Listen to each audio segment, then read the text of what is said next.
नमस्कार विद्यार्थी मित्रांनो. स्वागत आहे तुमचं पुन्हा एकदा एम-पी-एस-सी लायब्ररी या आपल्या YouTube चॅनलमध्ये. तर आज आहे 3 ऑगस्ट 2025. सुरू करूयात आजच्या चालू घडामोडी. तर सर्वप्रथम पाहूया कालचा एक प्रश्न. काल व्हिडिओच्या शेवटी मी तुम्हाला एक प्रश्न विचारलेला होता. तर त्याचं योग्य उत्तर आता आपण पाहूया. प्रश्न होता राज्य वित्त आयोगाच्या अध्यक्षपदी नुकतीच कुणाची नेमणूक करण्यात आलेली आहे? प्रश्न पुन्हा एकदा वाचतो. राज्य वित्त आयोगाच्या अध्यक्षपदी नुकतीच कुणाची नेमणूक करण्यात आलेली आहे? तर याचं योग्य उत्तर आहे पर्याय क्रमांक 2 डॉक्टर नितीन करीर. आपण याबद्दलची व्यवस्थित डिटेलमध्ये माहिती कालच्या व्हिडिओमध्ये पाहिलेली आहे. तुम्ही हवं तर कालचा व्हिडिओ पुन्हा एकदा पाहू शकता. तर आता आजच्या चालू घडामोडींना सुरुवात करूया. त्या अगोदर आजचे दिनविशेष.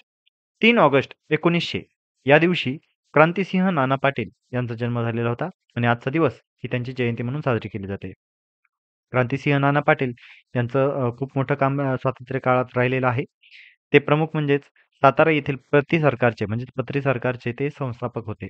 1942च्या दरम्यान जे चले जाव मूव्हमेंट होती त्यामध्ये त्यांनी खूप मोलाची कामगिरी बजावलेली होती.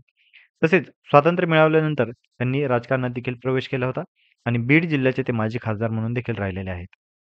तर 3 ऑगस्ट 1900 क्रांतिसिंह नाना पाटील यांची जयंती.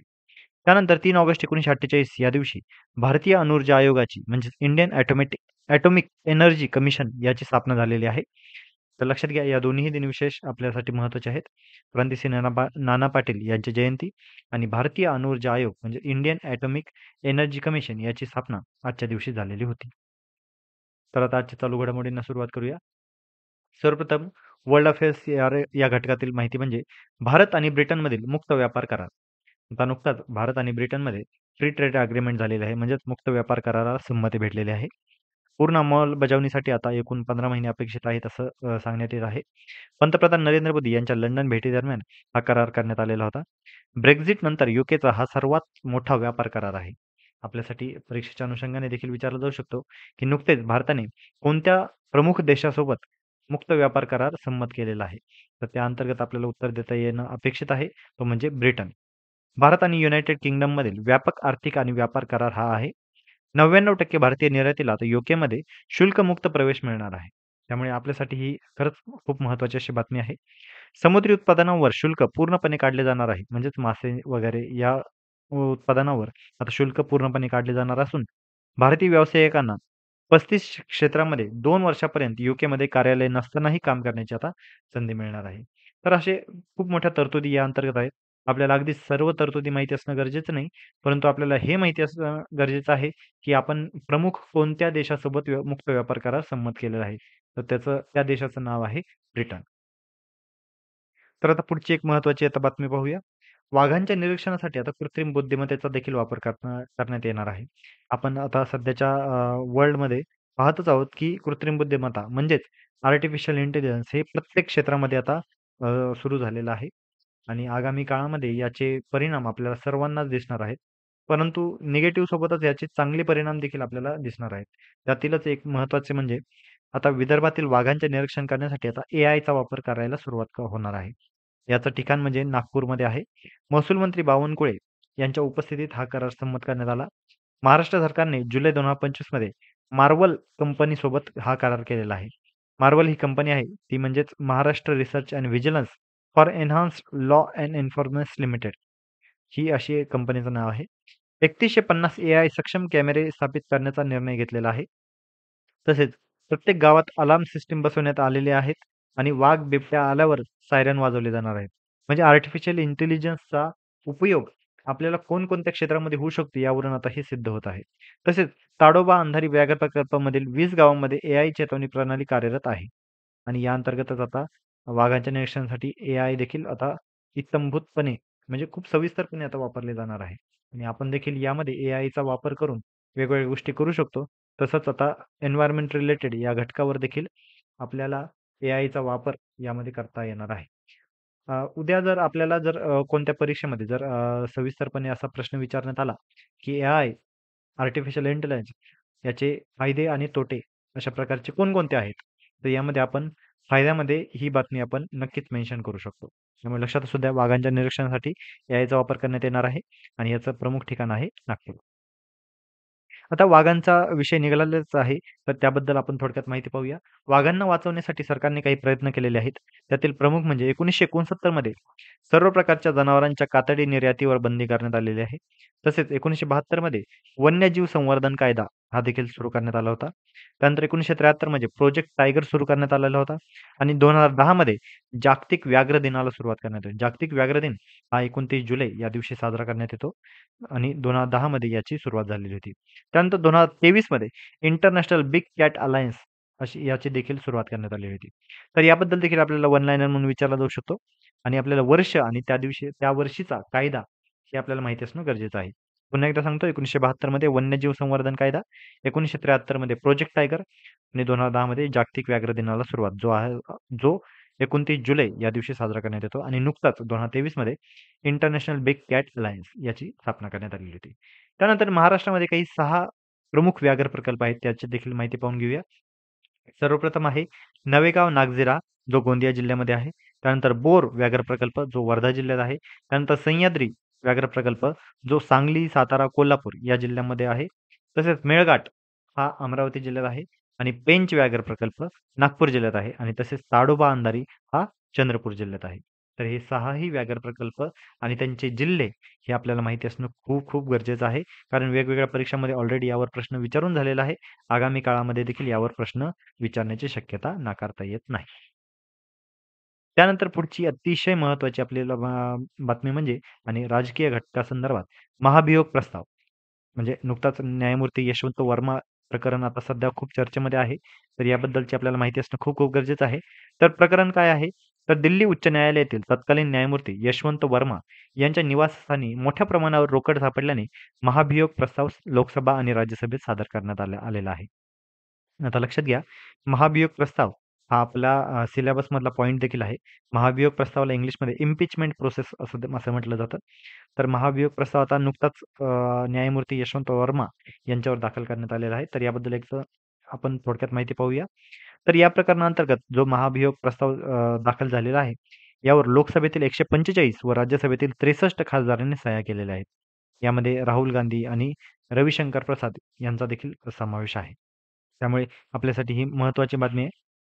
तर एकदा महाभियोग प्रस्ताव म्हणजे काय? यावर एकदा आपण नजर फिरूया. जजेस एन्क्वायरी ॲक्ट 1968 अंतर्गत न्यायमूर्तींना पदावरून हटवण्याची ही प्रोसेस आहे. आणि ही प्रक्रिया कशी असते? तर किमान लोकसभेतील 100 खासदार आणि राज्यसभेतील 50 खासदार म्हणजे लक्षात घ्या, लोकसभेतील 100 खासदार किंवा राज्यसभेतील 50 खासदार या दोघांपैकी एक कोणातरी खासदारांनी लेखी प्रस्ताव द्यायला हवा. त्यानंतर अध्यक्ष किंवा सभापतींनी छाननी करायची आणि त्यानंतर 3 सदस्यीय चौकशी समिती नेमली जाते आणि या समितीच्या चौकशी अंतर्गत न्यायमूर्तीला स्पष्टीकरणाची संधी देखील दिली जाते आणि अहवालात दोषी ठरवल्यास संसदेमध्ये 2/3 बहुमताने ही मंजुरी दिली जाते. 2/3 आपल्याला जर त्यामध्ये मंजुरी भेटली, तर अंतिम आदेश हा राष्ट्रपती इम्पीचमेंटबद्दल काढू शकतात. तर अशा पद्धतीची ही प्रोसेस असते. आपल्याला याबद्दल देखील प्रश्न विचारला जाऊ शकतो, की लोकसभेतील किती खासदारांनी लेखी प्रस्ताव द्यायला हवा? तर ते लक्षात घ्या, लोकसभेतील 100 खासदार, राज्यसभेतील 50 खासदार आणि ते त्या रिस्पेक्टिव्ह म्हणजे जर लोकसभेत मांडला तर अध्यक्षांसमोर, राज्यसभेत मांडला तर सभापतीसमोर त्यांची छाननी केली जाते आणि त्यानंतर 3 सदस्यीय चौकशी नेमली जाते.